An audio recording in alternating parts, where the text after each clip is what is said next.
अस्सलाम वालेकुम नाज़रीन, मैं हूं डॉक्टर रमीशा बुखारी वाईटी न्यूज़ में। आज मैं मौजूद हूं THQ मुरीदके में।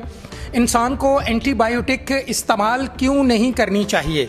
मनफी असरात पड़ने की वजह से कुव्वत मुदाफ़त जौन सी है वो बहुत ज़्यादा, एंटीबायोटिक जौन सी है वो मेडिसिन के ख़िलाफ़ दिफा करती है और इंसानी बॉडी को नुकसान देती है। आज हमारा प्रोग्राम इसी मौजू पे है। इसी अवेयरनेस के लिए आज मेरे साथ डॉक्टर अयाद चौहान साहब मौजूद हैं। उनसे पूछते हैं कि एंटीबायोटिक इंसान को कितनी मिकदार में और कितनी इस्तेमाल करनी चाहिए या बिल्कुल नहीं करनी चाहिए। अस्सलाम वालेकुम जी। अस्सलाम वालेकुम। सबसे पहले तो मैं आपका मशकूर हूँ कि आपने हमें मौका दिया कि हम अपनी बात जो है अपने अवाम उन्नास तक पहुँचा सकें। बिल्कुल आपने सही फरमाया। हमारा जो है anti microbial world awareness day चल रहा है, जिसके मुताबिक हम लोगों को ये बताना चाह रहे हैं कि जो और सबसे ज़्यादा लम्हा फिक्रिया जो हमारा है कि पाकिस्तान में जो है हमारे जो जितने भी मरीज़ हैं उन पे ऊपर एंटीबायोटिक्स असर ही नहीं कर रहे। और पाकिस्तान में मल्टीपल ड्रग रेजिस्टेंस MDR के TB के जो पेशेंट्स हैं उनकी तादाद बहुत ज़्यादा बढ़ चुकी है। उन पर TB की अद्वियात का असर ही नहीं हो रहा। इसी तरह जो हमारे पेशेंट आते हैं टाइफाइड की अद्वियात लेने के लिए या हमारे पास अगर आते हैं H pylori का इलाज करवाने के लिए, तो जब हम उनको कोई एंटीबायोटिक शुरू करते हैं तो पता लगता है कि 3 से 4 दिनों के बाद कि उस पर तो ये एंटीबायोटिक का असर ही नहीं हो रहा। इसका जो सबसे तो हमें कहा गया हमारे डिस्ट्रिक्ट इंतजामिया की तरफ से, डॉक्टर सुहेल तारिक CO साहब की तरफ से, हमारे सेक्रेटरी हेल्थ साहब की तरफ से, कि हम एक ऐसा पूरा हफ्ता लोगों में ये अवेयरनेस बांटें कि जब भी उन्होंने कहीं किसी भी डॉक्टर के पास दवाई लेने जानी है तो उनको पता होना चाहिए कि मैं कौन सी दवाई ले रहा हूँ। कम से कम उनके पास एक नुस्खे की शक्ल में अद्वियात के माले में रिपोर्ट हो कि जी मैंने इस डॉक्टर से ये दवाई ली थी और मैं ये दवाई इस्तेमाल की है और इस दवाई से मुझे फ़र्क नहीं पड़ा। क्योंकि जब वो नए डॉक्टर के पास जाते हैं 3 से 4 दिन के पास, तो उनको ना पता होता है कि हमने कौन सी दवाई इस्तेमाल की, ना ही उस अगले डॉक्टर को पता होता है कि इसने कौन सी दवाई इस्तेमाल करके आया है।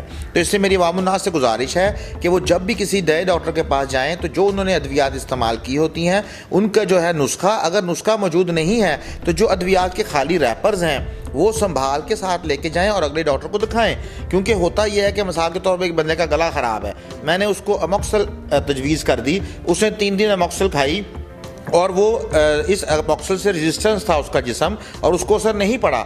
अब वो अगर नए डॉक्टर के पास गया है और उसको नहीं बताएगा कि मैंने ये अमोक्सल खा के आया हूँ, तो नया डॉक्टर भी उसको अमोक्सल लिख देगा दोबारा से, तो उसके तो नुकसान हो गया। उसकी बीमारी का जो इलाज का दौरानिया था वो भी लंबा हो गया, उसके जिस्म पे मुनफी असरात उस एंटीबायोटिक के भी पड़ गए। और इसी तरह जो हमारे जब अताई के पास लोग जाते हैं तो उनको भी चाहिए कि उनसे कम से कम जब दवाई लेते हैं तो कम से कम ये चेक कर लें कि कहीं ये दवाई मेयारी और गैर मेयारी तो नहीं है।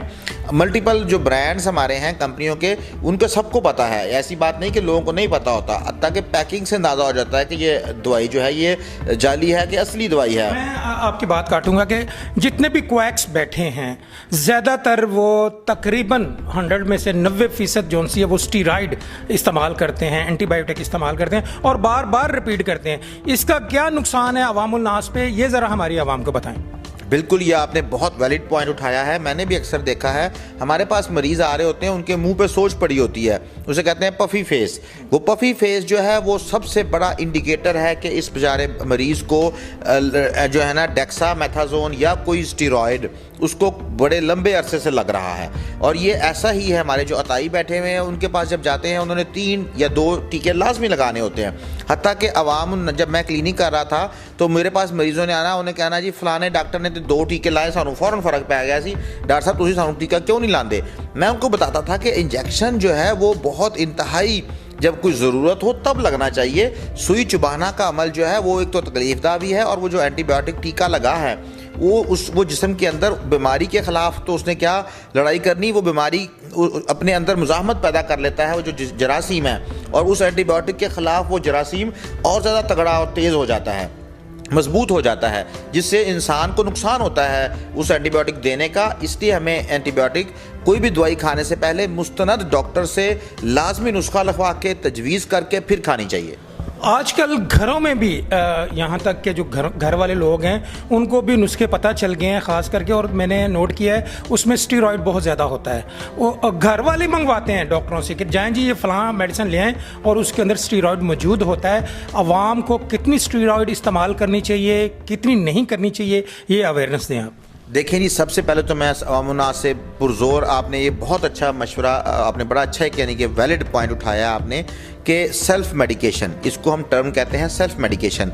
क्योंकि आजकल जो है ना गूगल, ये सोशल मीडिया इतना आम हो गया है कि हर बंदा जो है ना वो गूगल पे सर्च मारता है अपनी बीमारियों के बारे में, वहाँ से जो चंद मेडिसिन लिखी होती हैं वो बजाय डॉक्टर के पास जाने के मेडिकल स्टोर में जाता है, वहाँ से वो अद्वियात लेके खाना शुरू कर देता है। ये चीज़ भी जो हमारे माइक्रोब्स हैं, जो जरासीम हैं, उनको मजबूत कर रही है। अवाम के अंदर जो है क़ुव्वत मुदाफ़त अवाम की कमज़ोर होती जा रही है, जरासीम हावी होते जा रहे हैं और ये सारी एंटीबायोटिक्स और ये स्टीरॉयड उन पे बेअसर होते जा रहे हैं। और स्टीरॉयड्स तो लीस्ट चॉइस है, आखिरी हल।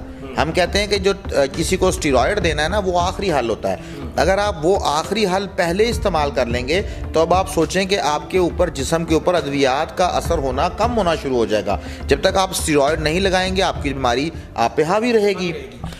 आप जिक्र कर रहे थे टीबी वालों का कि हमारे पास टीबी के पेशेंट्स आए हैं, हमने मेडिसिन का उनके ऊपर एक्सपेरिमेंट किया है और उस मेडिसिन ने उनके ऊपर असर नहीं किया, क्या वजह बनी?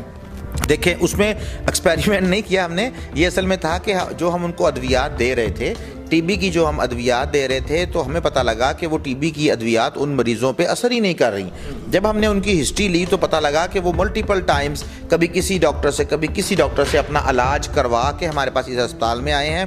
फिर हमने उनको सेंटर में भेजा, जो हमारा मेन सेंटर लाहौर में हमारे टीबी डॉट्स के प्रोग्राम के हैं, जो कि तशख़ीस करते हैं कहीं ये शख्स मल्टीपल ड्रग रेजिस्टेंस का शिकार तो नहीं हो गया। क्योंकि जब उसने बहुत सारी अद्वियात तरह मुख्तलिफ अनवा और नोवियत की खाई तो उसके जिस्म के अंदर जो जरासीम था टीबी का, वो इतना स्ट्रांग हो गया कि उसने इन दवाइयों के ख़िलाफ़ क़ुव्वत मुज़ाहमत अपने अंदर पैदा कर ली।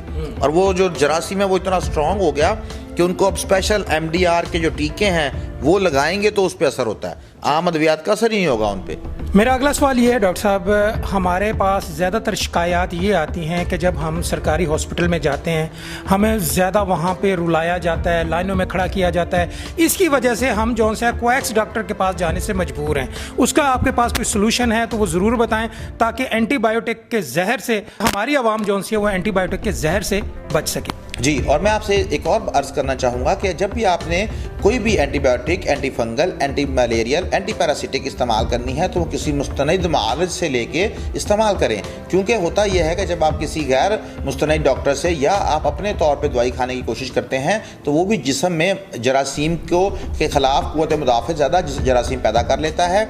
और मैं आपको ये भी कहना चाहूँगा यहाँ पे कि आप देखें कि हमारा हर शख्स, हम पढ़े लिखे हैं और जो पढ़े लिखे नहीं भी हैं, जब वो कोई चीज़ लेने जाते हैं तो वो उसको अच्छी तरह ठोंक बजा के चीज़ लेते हैं कि ये कपड़ा ख़राब तो नहीं, ये मैं चीज़ मिठाई ले रहा हूँ ये ख़राब तो नहीं, ये मैं गाड़ी ले रहा हूँ ये सही है, कोई डेंट तो नहीं इसमें। इसी तरह जब आप कोई दवाई लें तो उसके रैपर्स चेक करें, उसके ऊपर लिखा हुआ नाम देखें कि कहीं ये दवाई किसी जाली दवाई तो नहीं, कोई किसी ऐसी कंपनी तो नहीं बनाई जो कि मंजूर शुदा ही नहीं है गवर्नमेंट से। इन चीज़ों को आपने देख के अद्वियात इस्तेमाल करनी है। अद्वियात का इस्तेमाल और गैर मेयारी अद्वियात का इस्तेमाल जिस्म के लिए बहुत नुकसानदेह है।